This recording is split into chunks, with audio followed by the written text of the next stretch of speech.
Our story this week is Keesh. It was written by Jack London. Here is Shep O'Neill to tell you the story.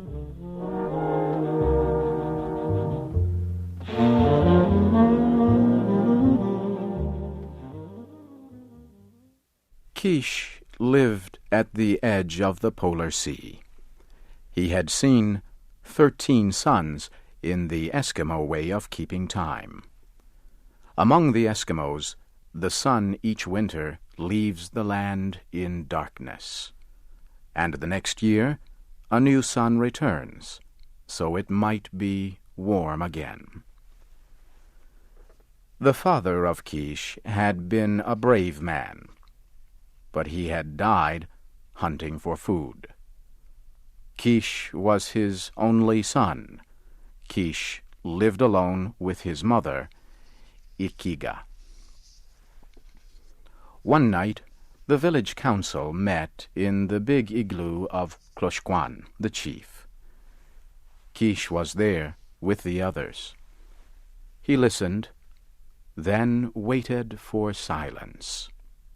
He said, "It is true that you give us some meat, but it is often old and tough meat, and has many bones." The hunters were surprised. This was a child speaking against them, a child talking like a grown man. Keesh said, "My father, Bok, was a great hunter. It is said that Bok brought home more meat than any of the 2 best hunters, and that he divided the meat so that all got an equal share." "Nah, nah," the hunters cried. "Put the child out. Send him to bed. He should not talk to graybeards this way." Keesh waited until the noise stopped. "You have a wife, Ugluk," he said, "and you speak for her. My mother has no one but me, so I speak. As I say, Bok hunted greatly, but is now dead. It is only fair, then, that my mother, who was his wife, and I, his son, should have meat when the tribe has meat. I, Keesh, son of Bok, have spoken." Again there was a great noise in the igloo. The council ordered Keesh to bed. It even talked of giving him no food. Keesh jumped to his feet. "Hear me," he cried. "Never shall I speak in the council igloo again. I shall go hunt meat like my father, Bok." There was much laughter when Keesh spoke of hunting. The laughter followed Keesh as he left the council meeting. The next day, Keesh started out for the shore, where the land meets the ice.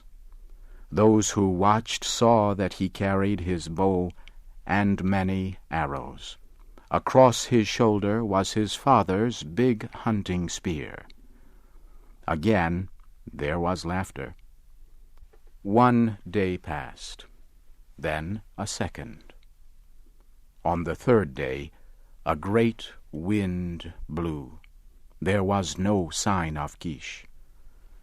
His mother, Ikiga, put burned seal oil on her face to show her sorrow. The women shouted at their men for letting the little boy go. The men made no answer, but got ready to search for the body of Keesh. Early next morning, Keesh walked into the village. Across his shoulders was fresh meat.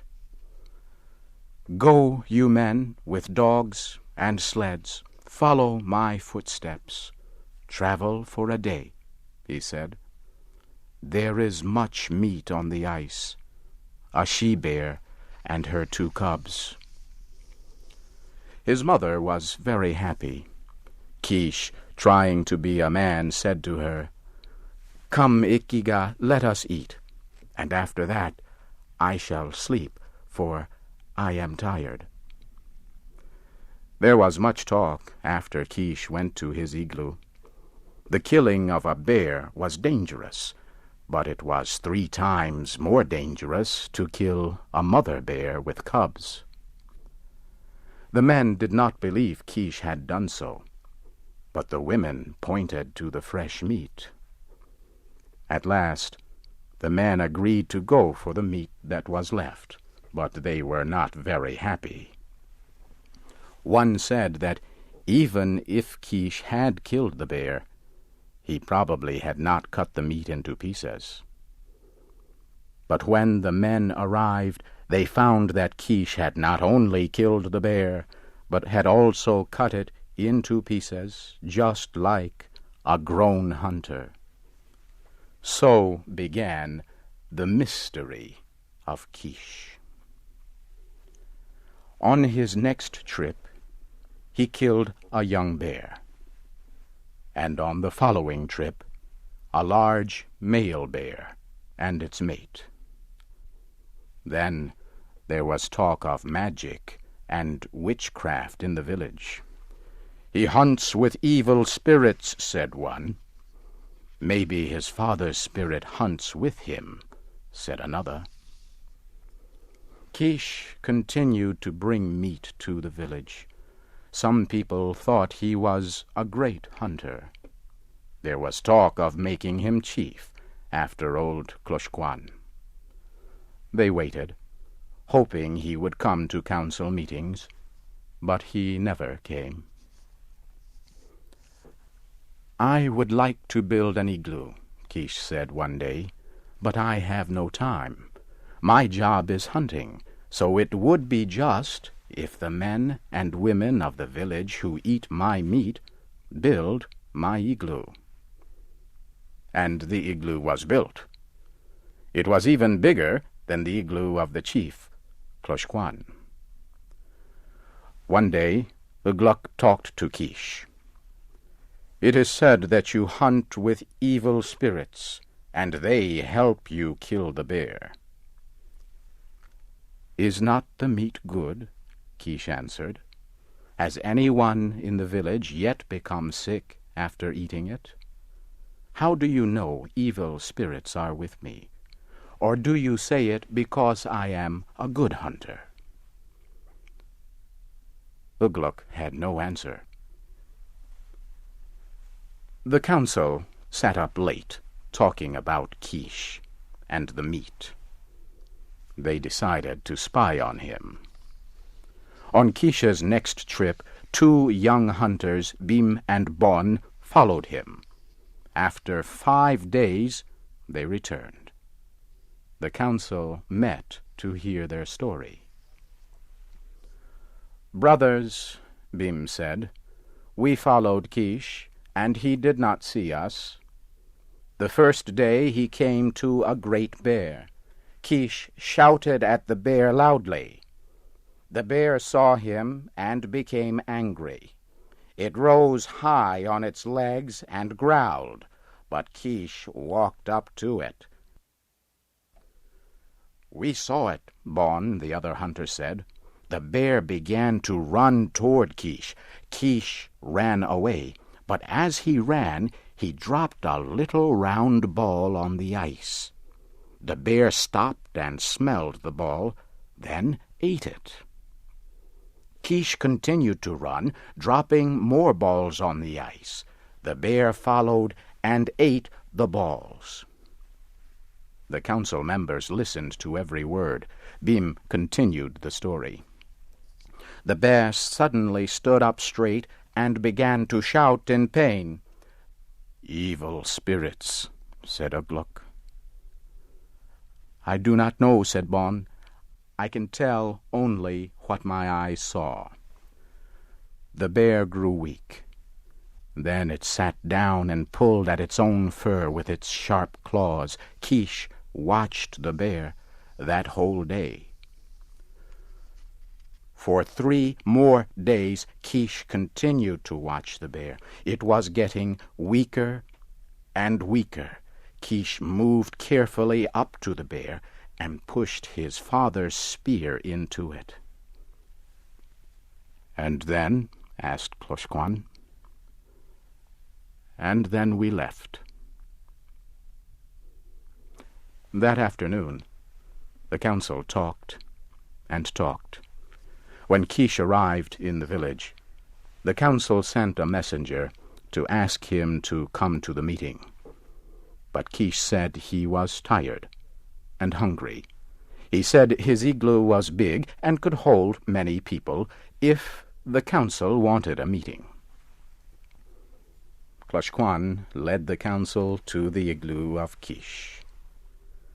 Keesh was eating, but he welcomed them. Clochequan told Keesh that 2 hunters had seen him kill a bear, and then, in a serious voice to Keesh, he said, "We want to know how you did it.